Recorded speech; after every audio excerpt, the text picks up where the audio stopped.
अस्सलाम वालेकुम जी। तो दोस्तों कैसे हैं? दुनिया का पहला बिजनेसमैन ऐसा शख्स था जिसकी आपको स्टोरी बताकर आपको हैरान कर देंगे। ये शख्स था हेनरी फोर्ड। दुनिया का पहला बिजनेसमैन था जिसने रोज़ाना 8 घंटे काम, हफ्ते में 2 छुट्टियों और असेंबलिंग प्लांट का तस्वर दिया। फोर्ड कंपनी से पहले मजदूर गुलाम होते थे। ये हफ्ते में 7 दिन 15-15 घंटे काम करते थे और छुट्टी का कोई तस्वर नहीं होता था। कारखानों में सारा काम भी हाथ से होता था। हेनरी फोर्ड ने कन्वेयर बेल्ट बनाई और मुलाजिम बेल्ट के दोनों अतराफ खड़े होकर पुर्जे जोड़ने लगे। यूँ काम भी आसान हो गया और पैदावार भी बढ़ गई। चुनांचा हम कह सकते हैं कि हेनरी फोर्ड जदीद बिजनेसमैन और सनतों का बानी था। वो अपने मुलाजमीन को मार्केट में सबसे ज़्यादा मुआवजा भी देता था। एक बार एक सहाफ़ी आया और उसने हेनरी फोर्ड से पूछा, आप सबसे ज़्यादा मुआवजा किसको देते हैं? फोर्ड मुस्कराया, अपना कोट और हैट उठाया और सहाफ़ी को अपने प्रोडक्शन रूम में ले गया। वहाँ हर तरफ काम हो रहा था, लोग दौड़ रहे थे, घंटियाँ बज रही थीं, लिफ्टें चल रही थीं, हर तरफ अफरा तफरी थी। और इस अफरा तफरी में एक कैबिन था और इस कैबिन में एक शख्स मेज़ पर टांगें रखकर कुर्सी पर लेटा था। उसने मुंह पर हैट रखा हुआ था और हेनरी फोर्ड ने दरवाज़ा बजाया। कुर्सी पर लेटे शख्स ने हैट के नीचे से देखा और थकी थकी आवाज़ में बोला, hello Henry, are you okay?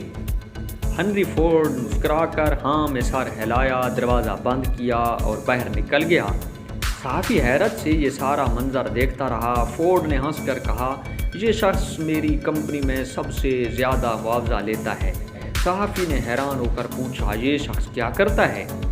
Ford ने जवाब दिया, कुछ भी नहीं, ये बस आता है और सारा दिन मेज़ पर टांगें रख कर बैठा रहता है। सहाफ़ी ने पूछा, आप फिर इसे सबसे ज़्यादा मुआवजा क्यों देते हैं? फोर्ड ने जवाब दिया, क्योंकि ये मेरे लिए सबसे ज़्यादा मुफीद शख्स है। फोर्ड का कहना था, मैंने इस शख्स को सोचने के लिए रखा हुआ है। मेरी कंपनी के सारे सिस्टम और गाड़ियों के डिज़ाइन इस शख्स के आइडियाज़ हैं। ये आता है, कुर्सी पर लेटता है, सोचता है, आइडियाज़ तैयार करता है और मुझे भिजवा देता है। मैं इस पर काम करता हूँ और वहाँ से करोड़ों डॉलर कमाता हूँ। हेनरी फोर्ड ने कहा, दुनिया में सबसे ज़्यादा कीमती चीज़ आइडियाज़ होते हैं और आइडियाज़ के लिए आपको फ्री टाइम चाहिए होता है, मुकम्मल सुकून, हर किस्म की बक बक से आज़ादी। आप अगर दिन रात मसरूफ़ हैं तो फिर आपके दिमाग में नए आइडियाज़ और नए मंसूबे नहीं आ सकते। चुनांचा मैंने एक समझदार शख्स को सिर्फ सोचने के लिए रखा हुआ है। मैंने इसे मुआशी आज़ादी भी दे रखी है ताकि ये रोज़ मुझे कोई ना कोई नया आइडिया दे सके।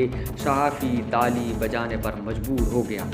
आप भी अगर हेनरी फोर्ड की विज़डम समझने की कोशिश करेंगे तो आप भी बेअख्तियार ताली बजाएंगे।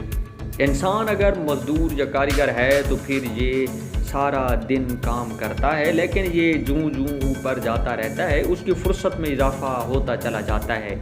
यहाँ तक कि बड़ी इंडस्ट्रीज़ और नए शोबों के मौजूद पूरा साल घर से बाहर कदम नहीं रखते।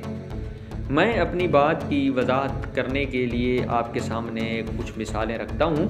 सदर रोनाल्ड रेगन और मार्गरेट थीचर 2 कामयाब तरीन लीडर गुजरे हैं। थीचर ने बरतानिया का पूरा मुआशी फ़लसफ़ा बदल दिया, आयरलैंड का इशू भी भुगता दिया।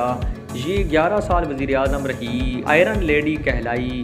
रोनाल्ड रेगन ने अफ़गानिस्तान की जंग लड़ी और सोवियत यूनियन के टुकड़े टुकड़े कर दिए। लेकिन आप ये जानकर हैरान होंगे कि ये दोनों तारीख़ के फारिग तरीन हुक्मरान थे। ये सारा दिन धूप तापते थे, बतखों के दाना डालते थे, वॉक और जॉगिंग करते थे, रेस्तोरानों में खाना खाते थे और किताबें पढ़ते थे। रोनाल्ड रेगन हॉलीवुड की हर नई फिल्म भी देखता था। अब सवाल ये है कि उन लोगों ने फिर इतनी अचीवमेंट्स कैसे की? इसके पीछे 2 फार्मूले थे, आइडियाज़ और अच्छी टीम। ये दोनों बहुत अच्छे टीम मेकर थे और ये फ्री टाइम में सोचते रहते थे, लिहाजा ये दोनों दुनिया बदलने में कामयाब हो गए। बिजनेस की दुनिया में बिल गेट्स और वॉरेन बफेट भी वेले तरीन लोग हैं। वॉरेन बफेट रोज़ाना 4.5 घंटे पढ़ते हैं। बिल गेट्स हफ्ते में 2 किताबें ख़त्म करते हैं। ये साल में 80 किताबें पढ़ते हैं। ये दोनों अपनी गाड़ी खुद चलाते हैं, लाइन में लगकर कॉफ़ी और बर्गर लेते हैं और स्मार्टफोन इस्तेमाल नहीं करते, लेकिन ये इसके बावजूद दुनिया के अमीर तरीन लोग हैं। कैसे? फुर्सत और सोचने की मोहलत की वजह से। आप यकीन करें, हम जब तक ज़हनी तौर पर फ्री नहीं होते, हमारा दिमाग उस वक्त तक बड़े आइडियाज़ पर काम नहीं करता। हम उस वक्त तक पाकिस्तान जैसे तसव्वुर तख्लीक नहीं कर सकते। चुनांचा आप अगर दुनिया में कोई बड़ा काम करना चाहते हैं तो फिर आपको अपने आप को फ्री रखना होगा। आप अगर खुद को छोटे कामों में उलझाए रखेंगे तो फिर आप सोच नहीं सकेंगे, आप फिर ज़िंदगी में कोई बड़ा काम नहीं कर सकेंगे। तो दोस्तों, इस किस्म की अच्छी वीडियोस देखने के लिए हमारे YouTube चैनल को सब्सक्राइब करें। मिलते रहेंगे नई वीडियोस के साथ। अल्लाह हाफिज़।